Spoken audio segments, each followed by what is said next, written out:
دین پڑھتے نہیں ہیں، اس لیے ہم کو دین مشکل ہوتا ہے کہ نماز کیسے پڑھو، میں تو بیمار ہوں. بھائی تو بیمار ہے تو بیماری میں بیماری کا کھانا کھاتا ہے نہیں کھاتا یہ بتا. بیماری میں بیماری کا کھانا ہے تو بیماری میں بیماری کا دین بھی ہے. تو ڈاکٹر کہے نا بیماری میں آپ یہ کھائیں گے، ہاں وہ خود ہی کہے کہ آپ فلاں فلاں چیزیں نہیں کھائیں گے. ہاں آپ کو اس سے پرہیز ہے، اس کو کھا سکتے ہو. اسپتالوں میں بیماری کا کھانا ہے، مہمانی کا کھانا نہیں ہوتا.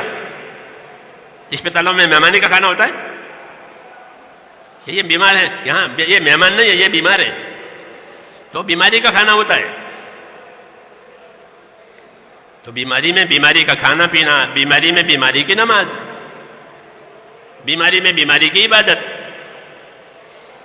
یہ آسانی کہ تمہارا جو حال ہوگا اس حال کے مطابق تمہیں طریقہ دیا جائے گا، حکم نہیں بدلے گا کہ 5 نماز یا 2 نماز پڑھ لو، ظہر کی اور عصر کی، رات کو مت پڑھنا، مغرب عشاء فجر نہیں، کہ ایسا نہیں. مغرب عشاء فجر 5 نماز پڑھنی پڑے، اس کا طریقہ تمہارے لیے یہ ہے آسان. دین اپنے طریقوں سے آسان ہوتا ہے. رسول اللہ صلی اللہ علیہ وسلم کے ذمے طریقے بتانا ہے. کیا بتانا ہے؟ طریقے بتانا. حکم تو اوپر سے آئے گا وہی سے، ہاں کہ نماز ادا کرو، زکوٰۃ ادا کرو، حج ادا کرو، حلال کماؤ، یہ حکم اوپر سے آئے گا،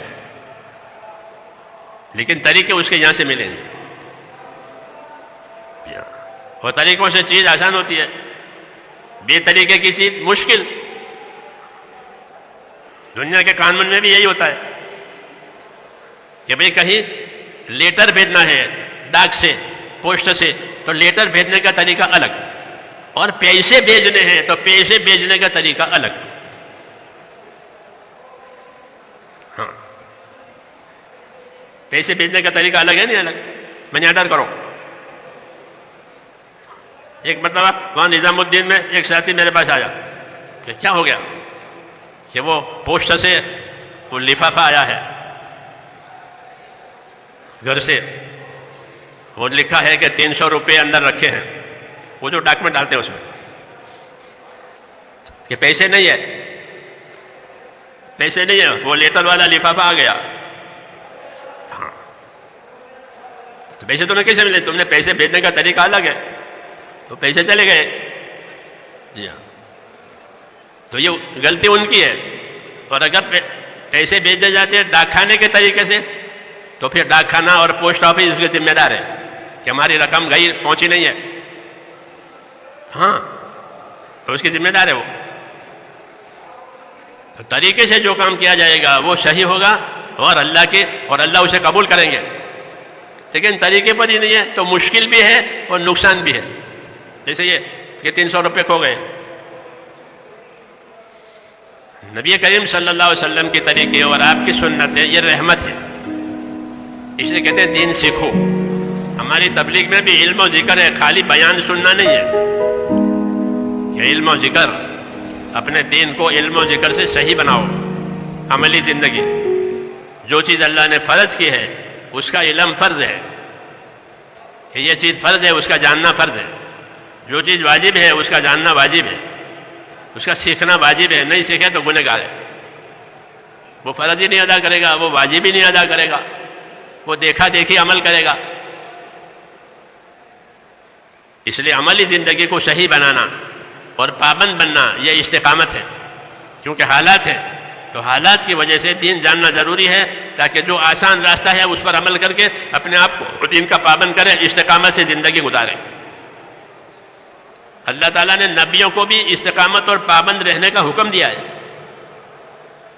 ہاں موسیٰ علیہ السلام کو یہ حکم تھا، ہارون علیہ السلام آپ پابند رہو. حضور صلی اللہ علیہ وسلم کو بھی حکم تھا کہ اے نبی آپ پابند رہو.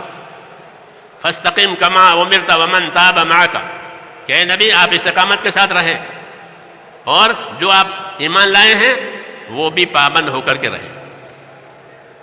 یہ حکم ہے، کبھی کرے کبھی نہ کرے، یہ تو کھیل ہے.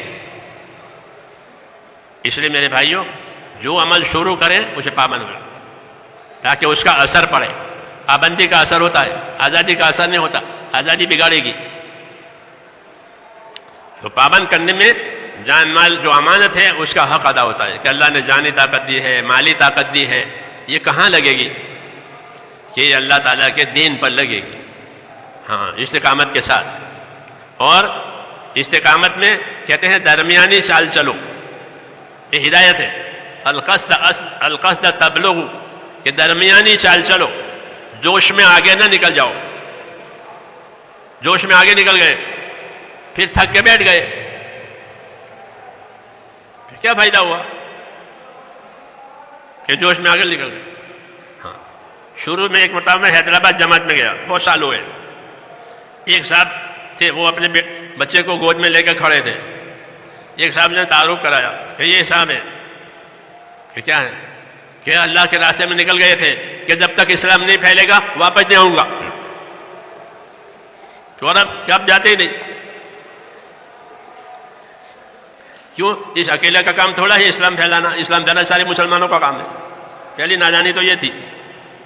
ہاں تو یہ جوش والے کہ اس کی ضرورت نہیں ہے، یہ جوش میں آگے نکل گئے پھر بیٹھ گئے، ہاں چھوڑ دیا کام۔ یہ بہت بڑے نقصان کی بات ہے کہ آدمی شروع کرے پھر بیٹھ جائے، منع ہے۔ لا تکن مثل فلان کان یقوم اللیل ثم ترک قیام اللیل، اے فلانے دیکھو حدیث میں کہ تم فلانے جیسے مت ہونا، کہ اس نے کیا کیا تھا کہ وہ رات کو تہجد کے لیے اٹھا کرتا تھا، اب اس نے تہجد چھوڑ دی۔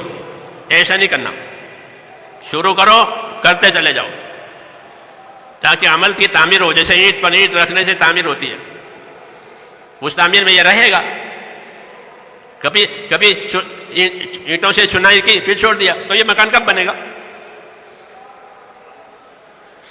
اس لیے کہا ایسے نہ بنو کہ کام شروع کیا پھر چھوڑ کے بیٹھ گئے، یہ اللہ کو بہت ناپسند ہے۔